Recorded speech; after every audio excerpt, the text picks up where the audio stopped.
کیا آپ جانتے ہیں اگر آپ ت، دال اور تو کو ایک ہی طرح پڑھتے ہیں تو آپ کی تلاوت میں ایک بڑی غلطی ہو سکتی ہے۔ جی ہاں، صرف زبان کی معمولی سی پوزیشن بدلنے سے معنی بھی بدل سکتے ہیں۔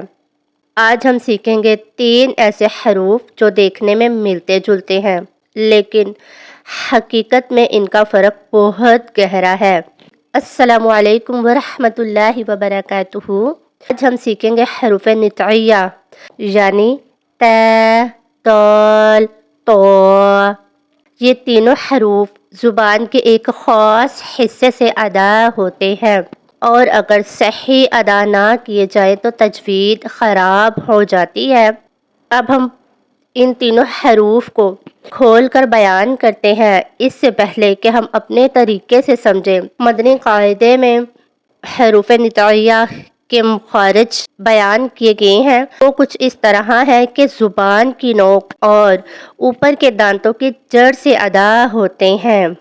اب ہم اسے اپنے انداز میں اور آسان طریقے سے سیکھنے کی کوشش کرتے ہیں۔ حروف نطعیہ کو یعنی ت، دال، تو۔ سب سے پہلے بات کرتے ہیں ت کہ یہ کیسے ادا ہوگا یا اسے کیسے ادا کریں۔ زبان کی نوک اوپر کے اگلے دانتوں کی جڑ کو ہلکے سے چھوئیں اور سانس کے ساتھ آواز نکالیں تو آپ کا ت ادا ہو جائے گا۔ اب اس کو یاد رکھنے کا آسان سا فارمولہ ہے۔ طریقہ ہے ت ہمیشہ ہلکا اور نرم محسوس ہوتا ہے۔ مثال کے طور پر توبہ، اگر آپ اسے زور سے پڑھیں گے تو وہ توبہ بن جائے گا۔ اسے توبہ پڑھنا ہے، توبہ نہیں پڑھنا، ٹھیک ہے۔ اب ہم حرف دال کی وضاحت کرتے ہیں اور اسے سیکھنے کی کوشش کرتے ہیں کہ اسے کیسے ادا کریں۔ زبان کی نوک وہی جگہ لگتی ہے، یعنی جو ہم نے ت کی بیان کی تھی کہ زبان کی نوک اوپر کے اگلے دانتوں کی جڑ کو ہلکے سے چھوئے تو دال ہی ادا ہوگا، لیکن آواز نرم نہیں بلکہ تھوڑی مضبوط ہوتی ہے۔ اور اس میں فرق کیا ہے؟ دال میں سانس کم اور آواز زیادہ ہوتی ہے۔ مثال کے طور پر دین، اگر غلط پڑھا جائے یا تیزی سے پڑھا جائے تو تین یا تھین بھی بن سکتا ہے۔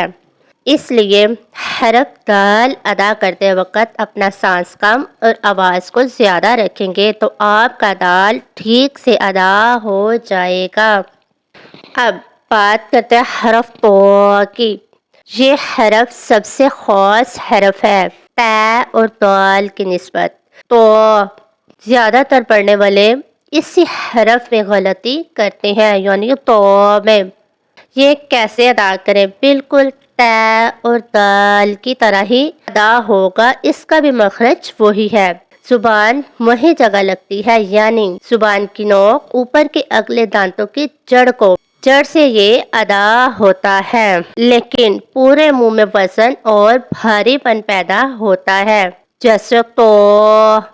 کیا آپ منہ میں اپنا یہ بھاری پن محسوس کر رہے ہیں تو ادا کرتے وقت؟ یاد رکھیں، اس کی یہی پہچان ہے کہ تو ہمیشہ بھاری یعنی ہیوی ہوتا ہے۔ مثال کے طور پر توہر، اگر اسے ہلکا پڑھیں تو معنی اور خوبصورتی دونوں متاثر ہو جائیں گے۔ توہر کو تہر نہیں پڑھ سکتے، توہر پڑھیں گے۔ اب تینوں کا کمپیریزن، فرق موازنہ کرتے ہیں۔ اب تینوں کو ایک ساتھ پڑھیں۔ ت، دال، تو۔ ت ہلکا محسوس ہو رہا ہے، منہ میں ہلکا محسوس ہو رہا ہے۔ دال منہ سے درمیانی سا محسوس ہو رہا ہے، جبکہ تو منہ میں بھاری محسوس ہو رہا ہے، لیکن مخرج ایک ہی جگہ سے ادا ہو رہا ہے۔ فرق صرف آواز کا ہے، یہی تجوید کی خوبصورتی ہے۔ سوچیں، اگر ہم روز قرآن پڑھ رہے ہوں لیکن حروف صحیح ادا نہ کر رہے ہوں تو کیا ہم واقعی صحیح تلاوت کر رہے ہیں؟ چھوٹی سی محنت اور آپ کی تلاوت دلوں کو چھونے لگے گی، اس لیے پریکٹس کرنا نہ بھولیے گا۔